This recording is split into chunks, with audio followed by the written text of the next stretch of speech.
ನಾಯಕರಾದಂಥ ರಾಹುಲ್ ಗಾಂಧೀಜಿಯವರು ಹೇಳಿದ್ದಾರೆ, ರಾಜ್ಯಸಭಾ ವಿರೋಧ ಪಕ್ಷದ ನಾಯಕರಾದಂಥ ಖರ್ಗೆಜಿಯವರು ಹೇಳಿದ್ದಾರೆ.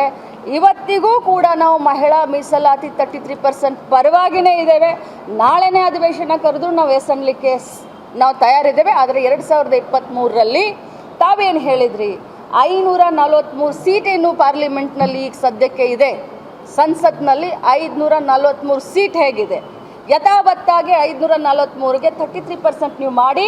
ಇವತ್ತು ಕೂಡ ನಾವು ಮಹಿಳೆಯರ ಪರವಾಗಿದ್ದೀವಿ, ಇವತ್ತು ಕೂಡ ನಾವು ಅದನ್ನು ಸಪೋರ್ಟ್ ಮಾಡ್ತೀವಿ. ಯಾಕಂತಂದರೆ ಈ ಮಹಿಳಾ ಮೀಸಲಾತಿ ಬಿಲ್ಲನ್ನು ನಮ್ಮ ಮಾನ್ಯ ಸೋನಿಯಾ ಗಾಂಧಿ UPA ಸರ್ಕಾರದ ಚೇರ್ಪರ್ಸನ್ ಆದಂಥ ಸಂದರ್ಭದಲ್ಲಿ ಲೋಕಸಭೆಯಲ್ಲಿ ನಾವು ಪಾಸ್ ಮಾಡ್ಕೊಂಡ್ವಿ, ಆದರೆ ರಾಜ್ಯಸಭೆಯಲ್ಲಿ ನಮಗೆ ಸ್ವಲ್ಪ ಹಿನ್ನಡೆ ಆಯಿತು.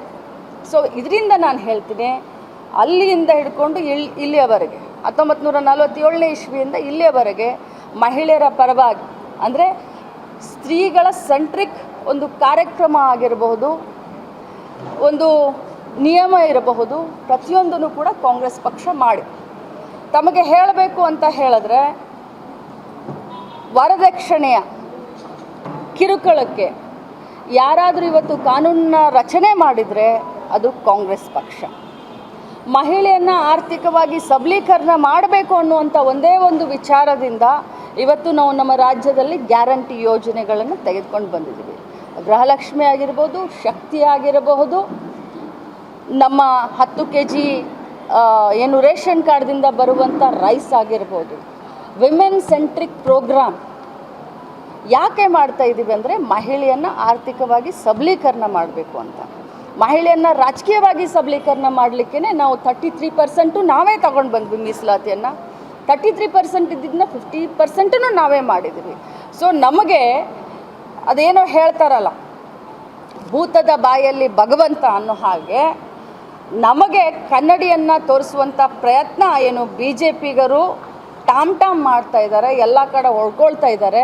ನಾನು ಅವ್ರಿಗೆ ಕೇಳಲಿಕ್ಕೆ ಬಯಸ್ತೇನೆ, ಇಷ್ಟು ಮಹಿಳಾ ಪರವಾಗಿ ಚಿಂತನೆ ಮಾಡ್ತಾ ಇರುವಂಥ BJPಗರೇ, ತಮಗೆ ಮಹಿಳೆಯರ ಬಗ್ಗೆ ಅಷ್ಟೊಂದು ಗೌರವ ಇದ್ದಿದ್ದರೆ ಏನು ಮಣಿಪುರದಲ್ಲಿ ಆಯಿತು ಘಟನೆ, ಉತ್ತರ ಪ್ರದೇಶದ ಹತ್ರಾಸ್ನಲ್ಲಿ ಏನು ಘಟನೆ ಆಯಿತು, ಒಬ್ಬ SC ಯುವತಿಯನ್ನು ರೇಪ್ ಮಾಡಿದ ಮೇಲೆ ಅವರ ಮನೆಯವ್ರಿಗೂ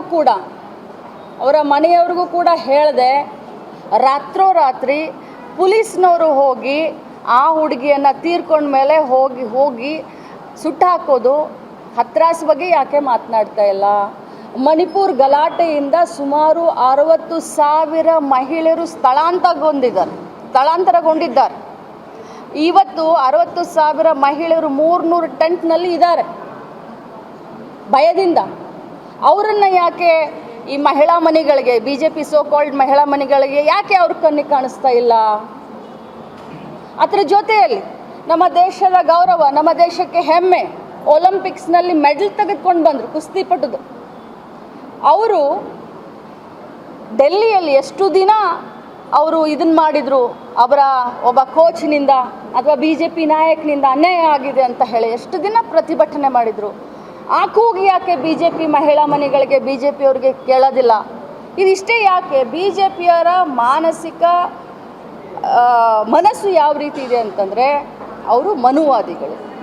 ಮಹಿಳೆ ಬರೀ 4 ಗೋಡೆ ಮಧ್ಯದಲ್ಲಿ ಇರಬೇಕು, ಮಹಿಳೆ ಬರೀ ಅಡುಗೆ ಮಾಡಲಿಕ್ಕೆ ಸೀಮಿತವಾಗಿರಬೇಕು, ಮಕ್ಕಳನ್ನು ಹೆರಲಿಕ್ಕೆ ಸೀಮಿತವಾಗಿರಬೇಕು ಅನ್ನುವಂಥ ಮನುಸ್ಮೃತಿಯನ್ನು ಪಾಲಿಸ್ಕೊಂಡು ಬಂದಂಥವರು BJPಯವರು.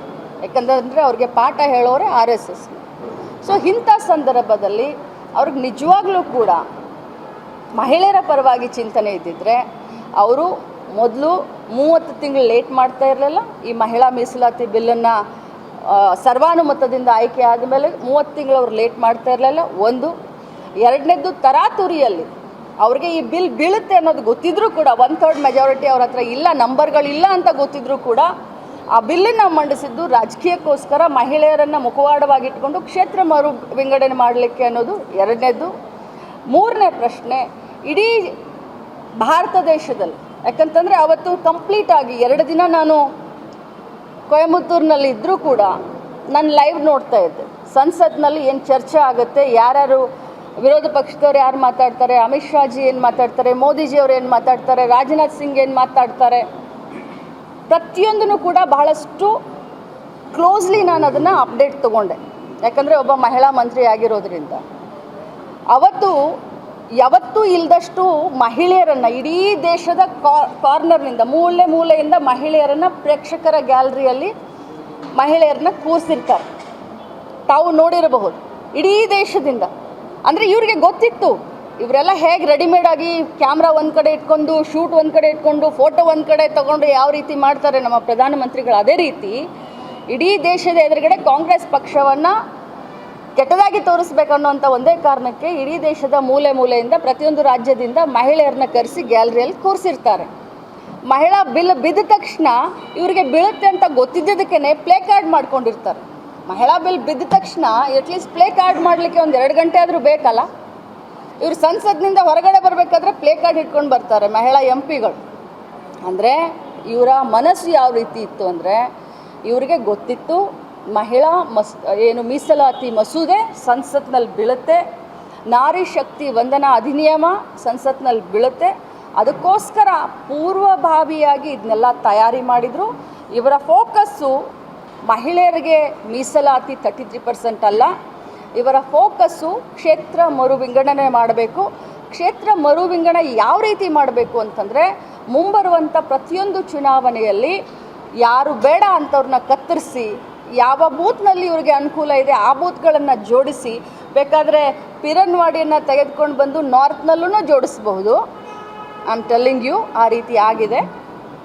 ಇಲ್ಲ ಅಂತಂದರೆ ಉತ್ಸವವನ್ನು ಕಟ್ ಮಾಡ್ಕೊಂಡು ಹೋಗಿ ಇಲ್ಲಿ ಅಭಯ್ ಪಾಟೀಲ್ರನ್ನು ಸೇರಿಸ್ಬೋದು. ಸೊ ಈ ರೀತಿ ಕ್ಷೇತ್ರ ಮರು ವಿಂಗಡಣೆ ಮಾಡಬೇಕನ್ನುವಂಥ ಒಂದೇ ಉದ್ದೇಶದಿಂದ ಇವತ್ತು ಮಹಿಳಾ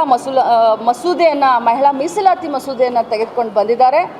ಇವರ ಈ ಒಂದು ಬೂಟಾಟಕ್ಕೆ, ಇವರ ಏನು ಒಂದು ಗೋಮುಖ ವ್ಯಾಘ್ರ ಅಂತ ಹೇಳಲಿಕ್ಕೆ ಬಯಸ್ತೇನೆ, ಮಹಿಳೆಯರ ಹೆಸರನ್ನು ಇಟ್ಕೊಂಡು ರಾಜಕಾರಣ ಮಾಡಲಿಕ್ಕೆ ಹೊರಟಿದ್ದಾರಲ್ಲ, ಇಂಥವರಿಗೆ ಇವತ್ತು ಕಾಂಗ್ರೆಸ್ ಧಿಕ್ಕಾರ ಹೇಳುತ್ತೆ.